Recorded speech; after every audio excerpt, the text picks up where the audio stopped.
here. And can Zest do it? I don't know. It's going to be tough. Well, speaking of which, in the bottom right of Acid Plant, somehow our underdog, it is Scythe Zest. What a world we live in. What a world indeed. One of the most successful Protoss of all time. Yep. In the top left, of course, the greatest of all time amongst the non-Korean players, it is Ents Serral. Chasing history. It's just day one of BlizzCon. We have a whole week of StarCraft ahead of us, but man, if this guy were to win all of BlizzCon somehow. Yeah. Well, you say chasing history, but I feel like he's kind of like a slug, right? Okay.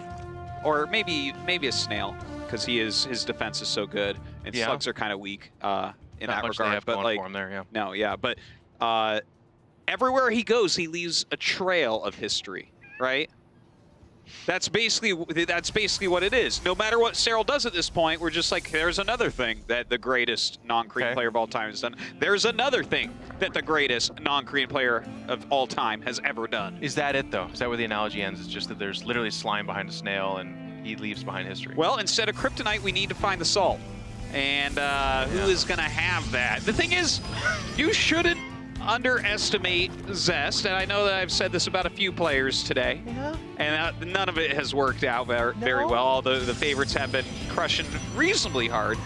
But, I mean, Zest is one of the sharpest players out there. Like, he hits timing attacks very well. This is a guy that can really straddle the edges of build orders and, you know, wait until the final moment to get the units producing to hold on and things like that, right? He's a little bit of a leader as far as build orders go. And so, you know, for instance, in a Zealot Rush, he might have an extra Zealot or two that someone else does, right? He might, when he hits his timing attack, it might be 10, 15 seconds quicker. That's the type of player he is, so I think it's not outside the realm of possibility. Certainly not, especially in a best of three. That would be where Serral would trip up, in my opinion. I agree.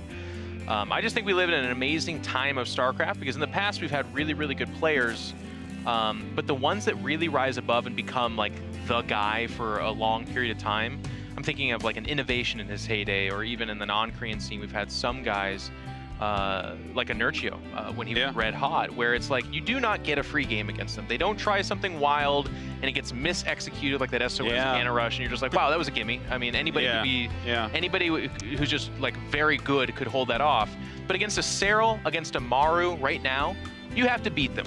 There is no series that you can recall right now, for the most part, that had any kind of meaning to it, where it was like, wow, Serral really botched that. He gave that up this year. You know what? It doesn't happen. That's actually a really good point that no one's been really bringing up too much, is that you're right, there are no like gimme matches. Serral's always kind of going to play a very solid, strong game. It's not that he will never rush, but it will be so well placed that it's almost as if he had future sight and knew that it was going to work. But you know what? Even within that, Jeff, there's a little bit of weakness, right? Because if it's like, oh, okay, you're going to play so strongly and absorb everything I do, well, that means that Zest might be able to play just slightly more greedy than normal, right?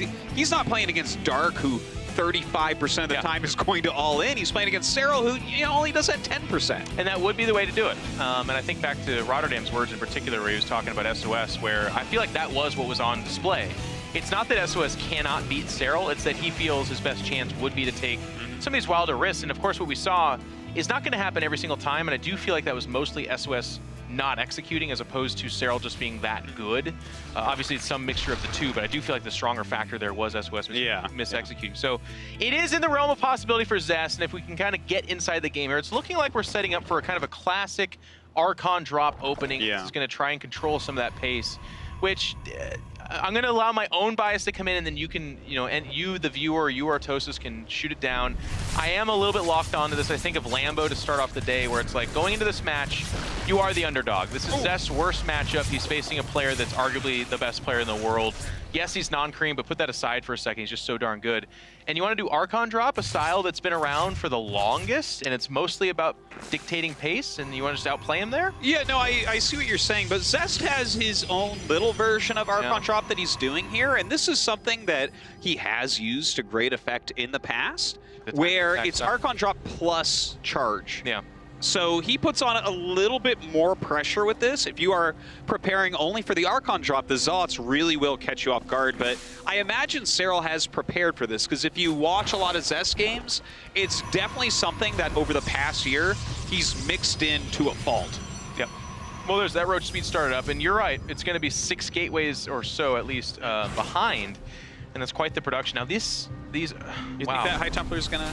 It's already spotted. So at the end of the day, with the Oracle there, does this get destroyed? No, it does not, but it gets spotted at its inception. So Serral, who we've been talking about this entire time being such an incredibly good scouter and gatherer of information, gets this right now. So the possibility of these Archons doing a lot of damage is very low, but with roaches already coming out, roach speed about 1/3 of the way done, the likelihood of the continuation of this is plummeting as well.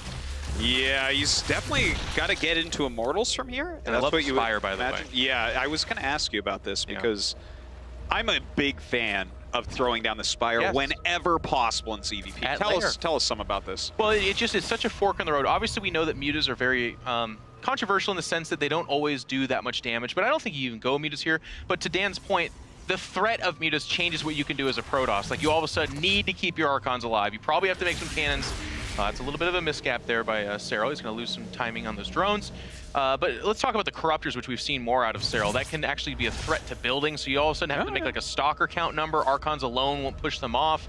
And if you don't, you can lose key structures like your Nexus or even Tech buildings. Sure. And then it shuts down Warp Prism, which is one of the best ways to beat a Zerg, is to keep them constantly on their toes. It's a really good point. And, you know, when you do open with a build like this, you almost always, when you see that many roaches, you go into double Robo Immortal. Yeah. And that's actually something the mutas can be very helpful against, even though you might not count on them doing too much. Oh my god, he gets another good stasis forward. But and look at this. I know what I love about the Spire finish, it gets scouted. It was not a pocket strategy. He just is going to build that there. The Hydra Den goes down. We have a Phoenix queued up. So if you make 4 or 5 Phoenix, that does almost nothing for you, especially when the Hydra start to show up. And look at this, okay? Yeah, he makes the Spire. Yeah. The second Stargate gets added. That slows down any attacks that Zest can do. Immediately 14 drones in production. I have chills right now. 14 drones. He's going up to 80 drones right here. Yeah. This is... It's just beautiful watching what Serral does, how he plays, the way that he's reacting to what he knows his opponent's reaction will be. Now, this doesn't mean that Zest is dead by any means, but Serral on 80 drones, going to 4 bases, going to Lurker Tech, going into Hydras, when there are Phoenixes being made. And the Phoenix are going to show up. And if it was just Roach, like Ravager or something like that, the Phoenix are actually pretty cool. And even against Lurkers, there is obviously utility there. But with the Hydras potentially behind those Roaches and just basically the staunch, strong army, it does not gel well for the Protoss to have 6, 7, 8 Phoenix above a like 3 Immortal ground-based army. No, it doesn't He gets Storm too, by the way, which he can control, but I'll tell you what, even a player like Zest, I'm gonna say this, guys, Phoenix Storm ground army is not an easy army to control. You're gonna have some missteps there, even with the skill of someone like Zest. So I agree with you. The chills are flowing, and here comes this push, but it's expecting like the Archons and Phoenix to catch him off guard. Yeah, I tell you, this is already such an exciting series. This is a good move, too. Those Roaches, trades a few, but gets rid of 4 High Templars, basically. Not completely gets rid of them, but just to have less Size Storm out there, it's already, it's a victory. And it's buying time for Lurkers. His army is nowhere near where he wants it to be right now, and it's not about supply, it's about what it has. With that Lurker Den finishing, 11 Lurkers in production. Go ahead and pick up 5 of them. That leaves 6 on the ground, and 6 Lurkers rip open a Protoss army. So this game gets simplified for Serral, where it's like, hey, if we fight on your half the map and I'm sieging a Nexus with Lurkers, you're dead. If we fight mid-map, which is your best chance, okay, we'll do mono-y-mono there, but Serral gets some win conditions that otherwise don't exist with other tech. Well, certainly the place that Zest's in right now, he needs to get out on the map. If he's sitting defensively, he's just sitting back. You're doing nothing against this army. It will get into a position that dominates you. He doesn't have his Prism out there. He does have his Phoenixes flying around a bit, which is nice, but it's not enough. And he's going to get to the top of the ramp, but that's not good enough. He's going to want to... That's a fantastic reveal right there. He does have cannons here. It's Stasis Hordes, but good beginning, good storm. The Lurkers on the low ground are dangerous, but they are being singled out by these Immortals. This is actually a dream engagement for Zest.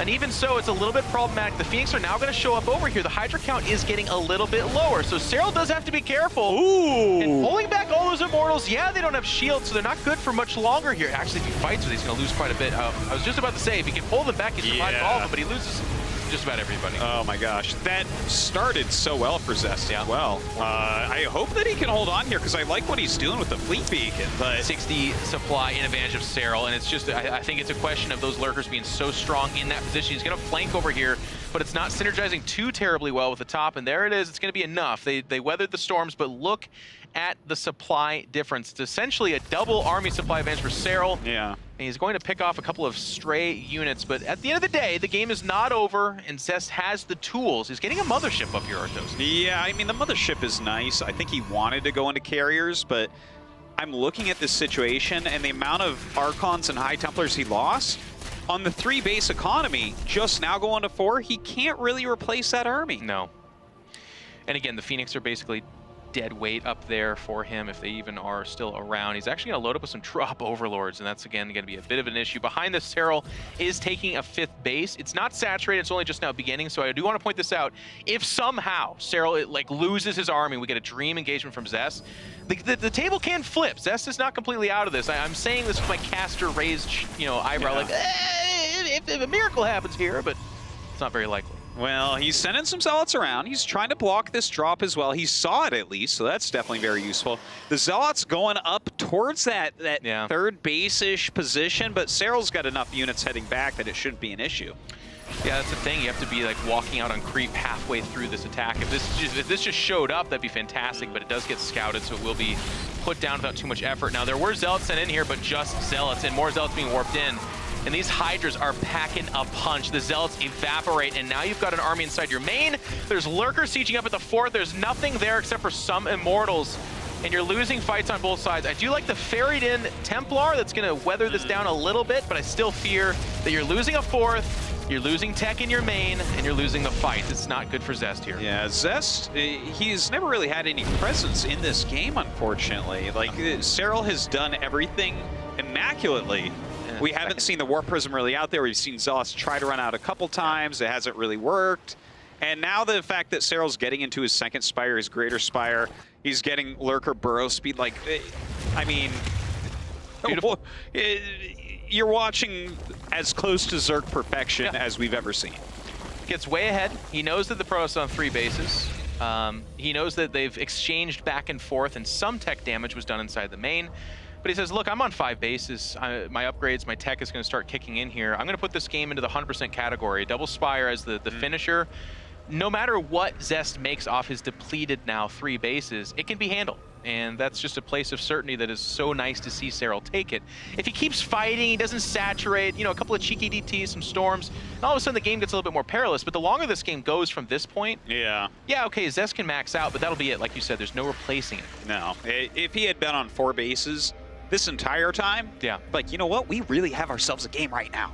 But that is just not the case. Look at 27 workers over here. It just shows that he is barely mining. The lurkers instantly slide into the ground there. The mothership coming over to try to help some Psystorm here as well, but again, even if he kills this army, there's going to be lots more where that came from. And I love this from Serral. Not everything's over there. Go ahead and kill that army, and like Arthos said, even if you did, there's just so much more elsewhere happening. This 4th base, which at this point in time is critical, because the main and natural are drying up, is not going to see the light of day, and it's just a small force that pushes that off. Serral disengages, remains mostly maxed out, but you are seeing Corruptors coming out, and they're now changing to Broodlords. The answer for those kind of units is things like Tempests or Phenomenal Storms or some kind of crazy X-factor number of Stalkers, none of which Zest has. He has the Stargates, he's got the Fleet Beacon. He does not have the money. There's no bank here. He's not even maxed out. It's going to catch him off guard, and there's nowhere to fall back to. If you're fighting mid-map or on the Zerg side of the map, maybe you can buy time and pull back. But if you're defending your last standing mining base, not so much. Well, as soon as you were already in a defensive stance with no harassment against the lurkers, I mean, that's the beginning of the end. And since then, Serral's just kept the pressure on. Look at this. Zest is using the Prism to watch a drop come in. The drop is the least of his concerns. No, it's a bit of a red herring, but like instead of a red herring, it's actually a Megalodon, and you're like, well, it's still not the real thing. Here we go. I was going to go way down the rabbit hole of Megalodon and Jason Statham analogies, but it's too late in the day for that. And this is it. So look at the mineral saturation at the third, actually. I mean, Zest is actually down to 4 mineral piles even there. Oh my and he's gosh. setting up his 4th.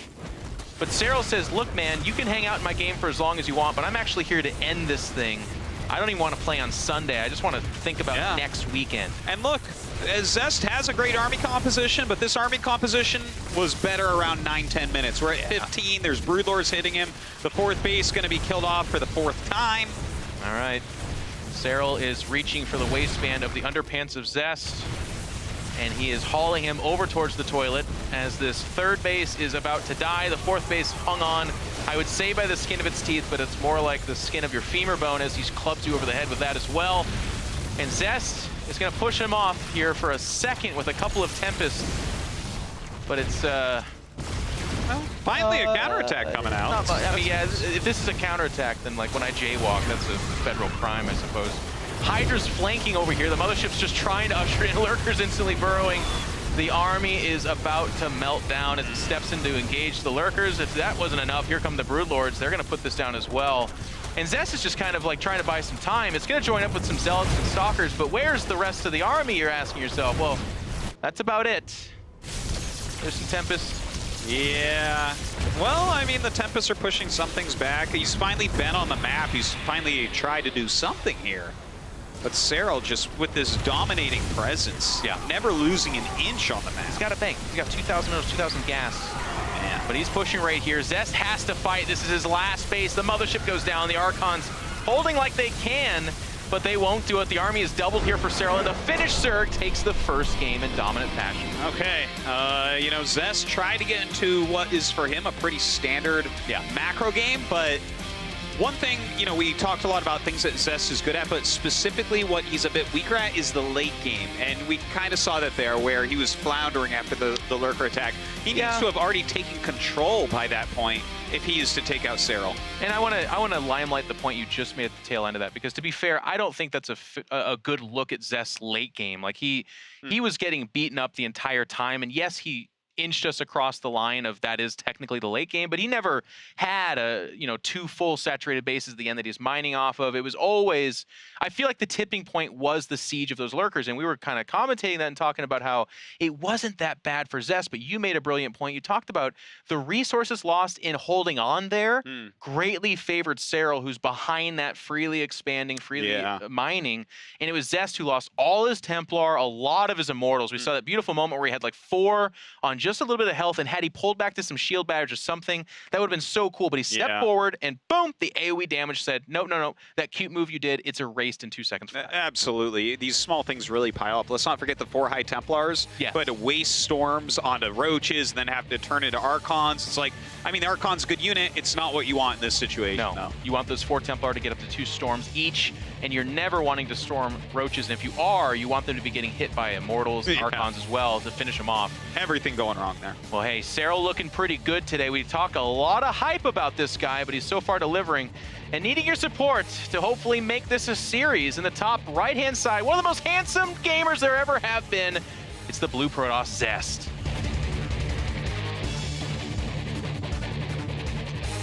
Well, you know, there's one of the greatest players in the world, really the greatest Zerg right now. I think no one, well, a few people argue, but we can talk about that later.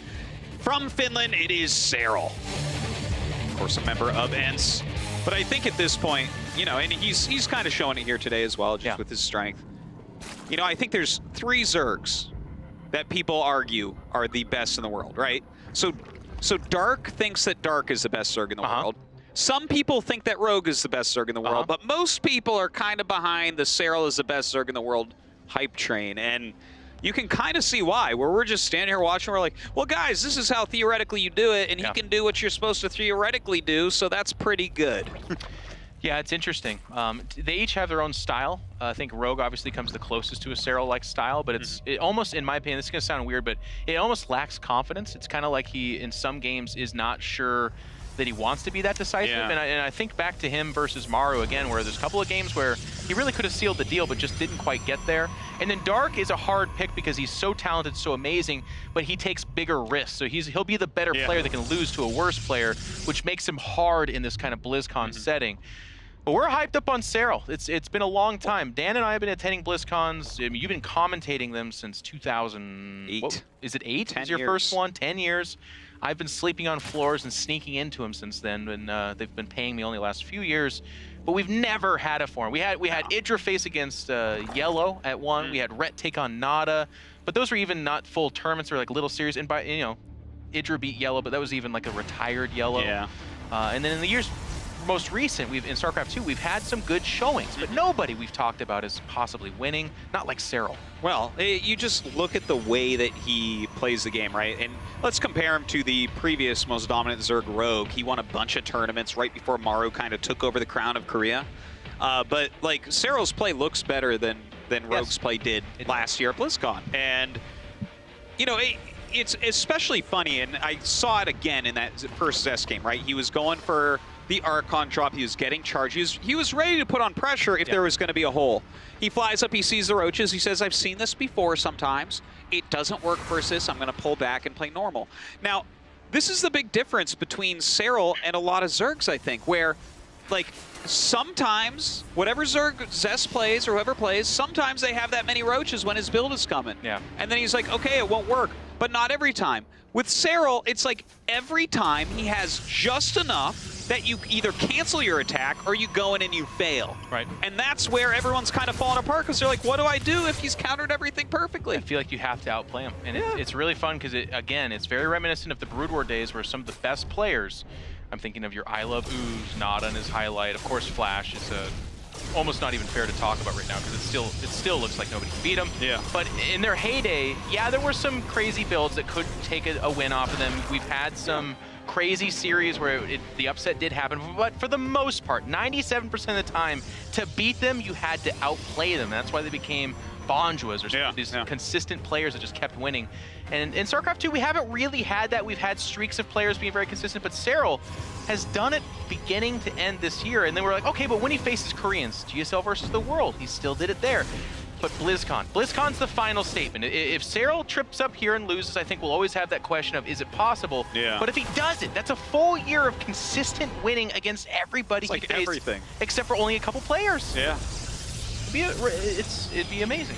Well, look, I kind of like what Zest is up to right here, right? Phoenix? He's just made some Phoenixes off one Stargate. He's not overcommitting to these, right? We've seen a lot of 2 Stargate play. He actually kind of reinvented it, reintroduced it. But he's made 3 gates right up the front as well. He's going into Forge, Twilight. I kind of like this. He's mixing it up. This is not something that Serral plays against a whole lot. It's interesting. It's something nobody plays against right now. It's certainly out of the meta. But my only problem with this is it got scouted very early on. We were busy just loving on these players, but 2 Lings got in and scouted the natural and scouted the Stargate. So yes, you're gonna get some Overlords here. In fact, you can't stop them from getting drones as well for the most part. That's something that Rotterdam talks a lot about as he's an avid Phoenix user. But I fear for the transition. It's hard to take a third in this situation. A lot of players have a Void Ray or Oracle out to try and secure that. There is no third. So it's going to be a delayed third at best, if not a timing attack off of this. And if Serral can get all that intel and say, you're not taking a third, the game becomes very simple. It's only a timing attack. Do you know what? Like, he has actually done a ton of damage with this so far. He's got 6 drones. Look at it. Yeah, Queen, some Overlords. This is all looking pretty good. Yeah. And look, there's some Adepts out. Looks like he's going to be able to take his third pretty easily, but going into Charge and +1. You know, when you see a bunch of Phoenixes, you don't want to overmake Roaches, right? But Roaches are exactly what you need against things like lots of Charge lots. So I'm kind of excited about this build coming out of Zest. It's got some legs. It's still to looking it good. Today. Yeah. Well, everything Zest does is looking good at some level, right? But the Ling scouted this third base. Now the question, of course, becomes, is that a real third base, or is there something more nefarious being developed behind that? Phoenix are going to show up. There's a lot of Queens. They're not going to be able to get a whole lot of damage there. In fact, Phoenix does get shot down. And he is seeing one thing that's important here as well. He's not seeing 4 or 5 Phoenix becoming 6, 7, or 8. He's seeing just the 4 or 5. So he can mostly tell himself that this phase of the game is done. And he doesn't have to worry about that. So it is an off-kilter opening from Zest. But the follow-up becomes very standard. Do you still like it, Artosis? Yes, I'm still kind of a fan of what I'm seeing here, to be honest, right? Like, this is the best opening we've seen so far. Look at the worker count right now. 54 for Zest, 50 for Serral. The army supply count. 10 roaches become 14. Yes, that's true. Let me ask you a question. That's true, here. but do you still like this? I still like this. You're I'm going with yes. You still like it, Dan. This part I don't like, but keep your eyes open, Dan. I like this part for Serral. That's what I'm saying. It's a good attack. Yeah, and we there's don't more see coming immortals behind this. I'm sorry, ladies and gentlemen. You were hoping for a close series. You're not going to get it. The Queens are waltzing across here. Zealots behind their own force field. Serral is about to make a mockery of two of the best Protosses on planet Earth. He beat SOS in convincing fashion earlier, and now Zest looks darn good with his shirt off, but in this game, he might as well keep all his clothes on because it's not looking so hot. He's about to be these pushed roaches down. caught him with his pants down, as they say in Control. Control. Still a good scenario for Zest, though. My God. It's just, he was doing so good with the opener, right? Yeah. He was doing some great harassment, but Serral's just like, nah, man, I make the roaches, I send the queens across. That's it, man. It's a good strategy. Dead. Mortal is going to pop Your out. mortals are a little bit late. My God, he's so good. He's pretty good at this game. Serral comes in, first day of BlizzCon, 4-0. We're not going to see him until the next stage here, which is going to be played out next weekend. Serral's going to enjoy this time in sunny California, while the rest of these guys are going to sweat it out and think about their future, because Zest is going to have to fight on if he wants to get out of this group. Well, what a weird thing it is to have Zest and SOS. Like, let's not count out your Marine all the way, but one of those two for certain won't be advancing. And they both got bashed by Serral. Zest put up definitely a better fight, a better series than SOS, but these were one-sided. This was not... We're not sitting there like, oh yeah, Zest can win. We're like, yeah, the builder, I mean, he's doing some damage with the Phoenixes, then he dies immediately. It's like, oh yeah. Well, I mean, Serral knows what he's doing, it turns out. He gives the exact right response. You were starting to talk about, you're like, roaches are what's strong here. Yeah. I think it kind of missed your view that you didn't see how many were coming in. And it certainly missed the Zest view, I'll tell you that. Whew. Holy cow. Well, guys, we had a great time over here wrapping up that final match, but I want to hear from our experts on that broken couch right now. Break it down for us, boys. That's right, we shall. And barely even breaking a sweat, Serral is able to advance on to the round of 8, already claiming himself $21,000, being able to get there. And what can we even say? These games just keep flying on by, Rotterdam. I'm going to start with you. That was clinical coming out from Serral once again. Yeah, we often praise one player a lot for a solid 12 minutes in a row here on the broken couch, and then the games happen, and it's like, man, do these nerds know anything about StarCraft? They were so wrong. I think this time all of us were pretty right. Zest played good. I actually think that Zest played pretty damn well, especially in that first game. Was really able to hang in there. It's just...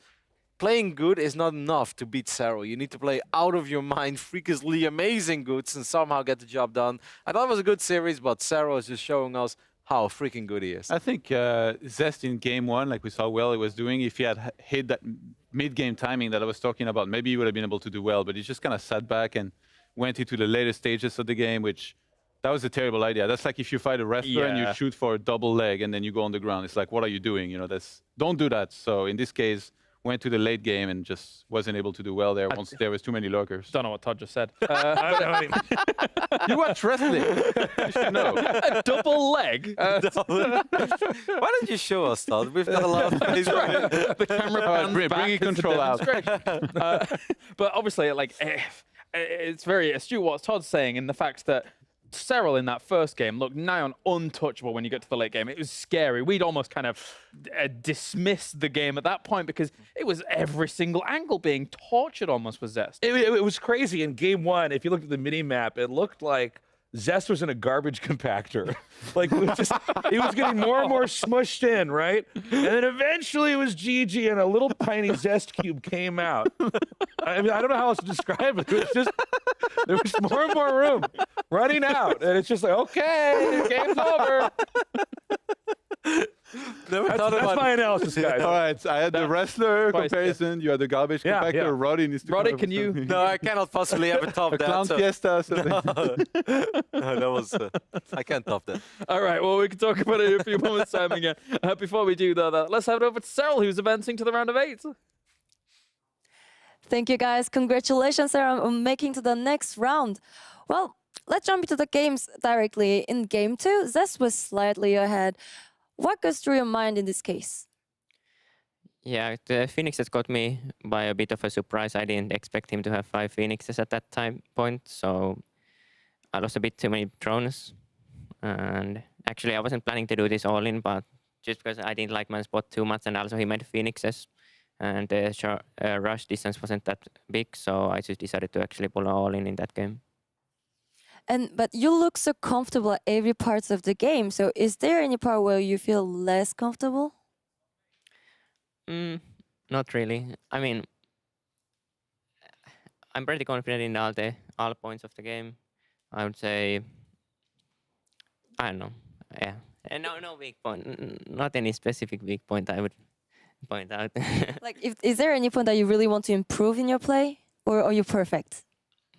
I want to improve all parts.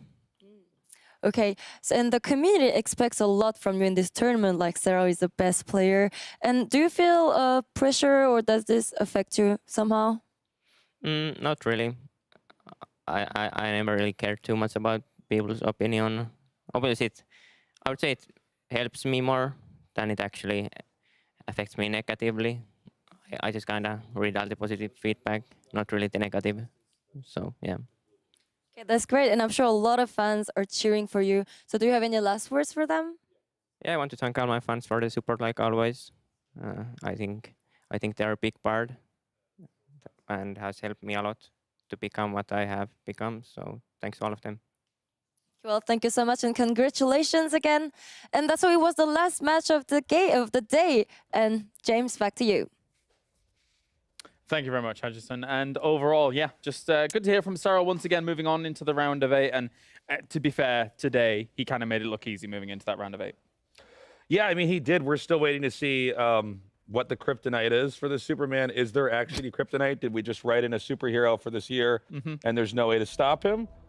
It's really exciting because we may actually, and it is very realistic that we may have a non-Korean win. I mean, I guess Maro's the big obstacle in his way. Let's also not forget that Neve's been doing really well too, but if this keeps happening, I don't know. This might change the entire landscape of StarCraft too. Yeah. I mean, Serral ultimately, continuing to dominate. Can somebody throw a wrench in a garbage compactor? That's Serral. That's right. Then someone turns the garbage Real question. compactor off. I mean, you're talking about superheroes. I feel like you need Thanos to click his finger and hope he's in the 50% that actually disappears. I'm gonna slow you guys down a bit. I'm a big Serral fan by myself, but I feel like this group he was kind of meant to win. We all said it was a very good group for him on paper.